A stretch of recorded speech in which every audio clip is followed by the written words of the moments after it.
Okay, Tesup update. So didn't even get this piece of crap up yet and running, but anyway, I got a few suggestions. Guy in South Africa said his was in pretty high winds and it didn't even move. It just did that for a little bit and then stopped.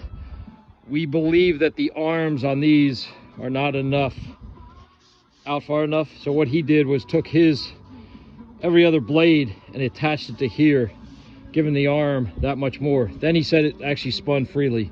So that would be the future, but I'm going to run this as is first and then see if it actually gets, I've got it 30 feet in the air on a tower, so that's what it's going to be running in high winds, and to see if it actually spins decent. If it does, okay, but if not, it's coming apart, the whole thing. So that's why I'm making this tower a tilt tower with a cable pulley system. And this is the update for this. Went back to the design board and figured out 2 foot by 2 foot by 3 feet down. That gives me 1,800 pounds of concrete.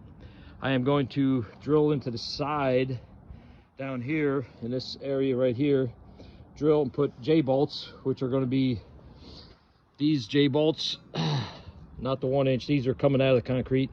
These 3/4 inch J-bolts are going into the concrete, 10 inches, and then epoxied in. The J-bolts will stick out to the side of here this way. These 2 J-bolts here, which are going to be going through a 1 inch plate, which is right here. So that's going to be like so, coming out of the concrete, and a J will be actually attached to the other J coming off the wall. So that's my update for this. I had to cut away the 1/2 inch triangles, as you can see there. I got to cut that one still, cut that away. I am going to actually change the design. I'm going to use 1 inch by 4 inch steel flat bar. I'm going to take 2 flat bars and weld them just like these are to the pipe. I'm going to come up to a piece of flat bar. The other design was up to this tube like this, the crossbar. So I'm going to get rid of that. I'm going with 2 flat bars of steel. Flat bar coming out here, that's going to also be a 1 inch by 4 inch steel. And on top of that, sitting on this part here on a 1 inch by 4 inch steel, is going to be a 4 inch I-beam. That 4 inch I-beam is going to, by design, I only had it at 5 feet, so, which was just about here on height wise. I'm going to actually take it and bring it up to 7 feet of I-beam.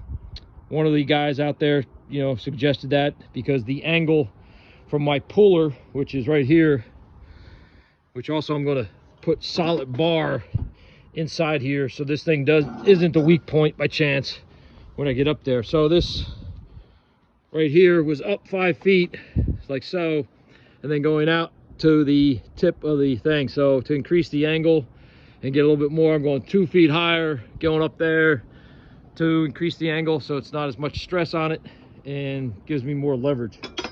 So that's the update for the Tesup tower. I just got to go buy some flat bar stock, some more, and also an I-beam, and then I'll be back here on Monday, I guess, welding and putting it back together, and then putting the supports, welding the supports back in. So that's the update for now, and then hopefully I have 12 days off, so I'm going to be hanging out here doing this. And then after that, I think in probably early February maybe, I'll be able to get this thing up and tested.